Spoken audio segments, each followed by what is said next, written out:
In this video, we are going over the current Pokemon anime, which is Pokemon Horizons, versus the original Pokemon anime, which is the anime we had with our boy Ash. I honestly don't know what to call the old anime because we have Horizons, which is an entirely new universe basically, and then there's the anime we're used to seeing with Ash as the main protagonist. I'll just call it the original Pokemon anime because I don't know what else to call it. But why am I creating this video? Well, this idea popped into my head as I was watching Pokemon Horizons, and I wanted to make a video discussing the key differences between the newest anime and I guess the original with Ash, and seeing if Pokemon Horizons is truly the best series. Because boy, there are a lot of major differences between this series and the past series we've gotten. Especially the episodes. If you've watched the past series, you'll tend to see that not all the episodes align with each other. What I mean by this is each episode is different from the last or slightly different, which we saw a lot when Ash was going between gyms back in his earlier days. Then of course Journeys, which is definitely the most episodic series out of all of them because literally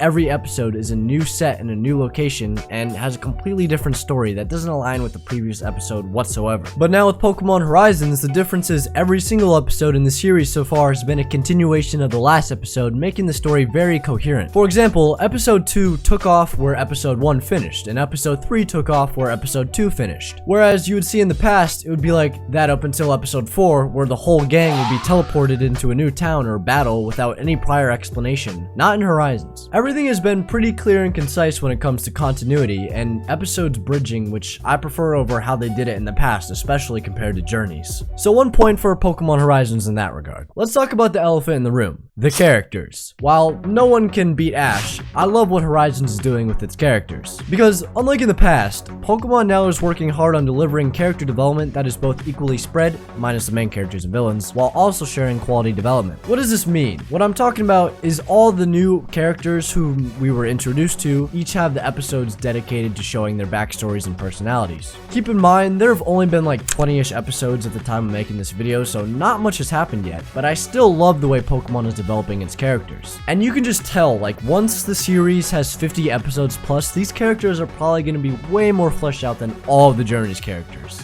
I would argue that the character's screen time is a lot more similar to Sun and Moon, except the character development is closer to the character development of XY with Serena, Bonnie, and Clement. Because, come on, Frieda's a cool leader guy, Cap is the coolest Pikachu, only rivaling Ash's, the shy streamer girl, who is quite interesting with a lot of depth. We got the MILF, the reject nurse Joy, Kiawe's uncle, and the wise old man. I personally love this cast of side characters. Who doesn't? I mean, they don't even feel like side characters, unlike Journeys where everyone was a side character including Ash. One example of how good Horizons is dealing with their new characters is the Cap and Fried backstory episode. In that episode, we learn Fried's backstory, how he met Cap, we learn their goals and ambitions, and then we see how Freud assembled the Rising Volt Tacklers. All great stuff. Not only were some of the scenes in that episode beautifully animated compared to what we're used to seeing, but also we got a complete reason to understand and love the characters on a deeper level. Now we know a little bit about why they're doing what they're doing, and that was probably the best example. Another good one was the episode on Kiawe's long lost cousin and his backstory as a chef. That one was cool, although not as good. Lastly, before we move on to the next segment, let's talk about Liko and Roy, the two dual protagonists of the series. I mean, if I'm gonna consider saying that Pokemon Horizons is the best anime series, then there better be a good reason regarding the new main characters of the show. Obviously, Ash is quite a tough opponent to beat, and while I can't say that neither Liko nor Roy is better, I think that they both have a lot of potential. Especially Liko, who seems to be in the process of finding her goal still. But I know her goal has something to do with feelings and emotions with Pokemon, which again can be explored later and is definitely a different type of goal than what we're used to seeing. And to put into context as to what we are used to seeing lots of Pokemon doctors, Pokemon connoisseurs, contest performers, lots of those, and of course your standard Pokemon trainers. But what separates Liko from your average Pokemon trainer is she is willing to put an extra effort into really understanding how her Pokemon feel and other Pokemon feel as well, which again was a quality of Ash we all loved seeing, so a goal around that area would be great to have. Then Roy, who has already stated what his goal is, and I'm actually really excited about it. Roy's goal is to find and capture all of these ancient special Pokemon, and I say special because they're a lot bigger and more powerful than your average Pokemon. One of them, and the main target the whole gang is after, is that mysterious shiny Rayquaza that Roy opened up from an ancient Pokeball. I think this goal is a lot more interesting and fun to watch compared to goals in the past series like being a doctor or catching every Pokemon in the world.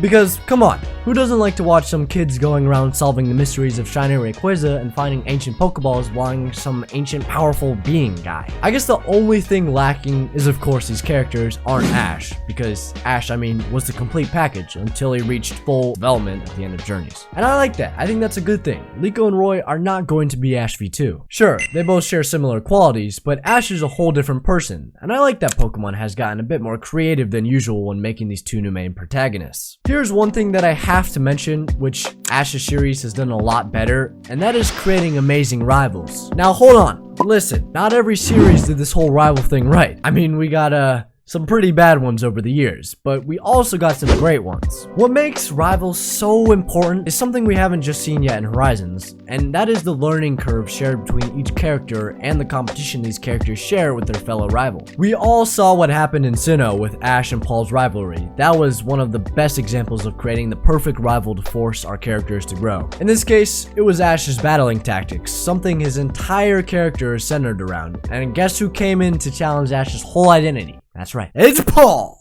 Paul throughout the entire series forced Ash to rethink his training strategies just for him to prove towards the end of the series that his methods worked after all. Now, if they did it once, they can do it again. So Pokemon, all I'm asking of you is to give Horizons a rival for Liko and Roy. That would be amazing. But don't just give a crappy rival to us. Come on, we deserve better, especially for Pokemon Horizons. The writers are absolutely amazing, so please give us a good rival. Thank you. So we talked about pretty much everything to do with characters, but what really does make Horizons stand out between all the other series, and the main reason you could argue why it's better than Ash's series is, well, Horizons just feels more mature. You know, I don't really know how else to describe it, but the villains feel more like actual threats. The story feels more complete, again with each episode connecting, and the characters all seem to tackle issues such as finding your purpose, understanding others' feelings, getting out of your comfort zone. Then I guess there's Roy's, which is basically just doing whatever the heck you want to do. But it's all great to see. Plus, I think it's only going to get better as the story continues. As for what I think,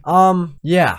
The new Pokemon anime series is the best series so far, I would say. It's definitely off to a way better start than pretty much any other Pokemon anime series I've seen. But of course, there have only been like 20-ish episodes so far, and judging it now would be like judging a 5-year-old on if they're the best basketball player. It just doesn't make any sense. Even if it's amazing now, it doesn't mean it will remain amazing, so in due time, we'll see if this does remain the best Pokemon anime series, because I truly believe Horizons has what it takes. Join my Discord. Bye!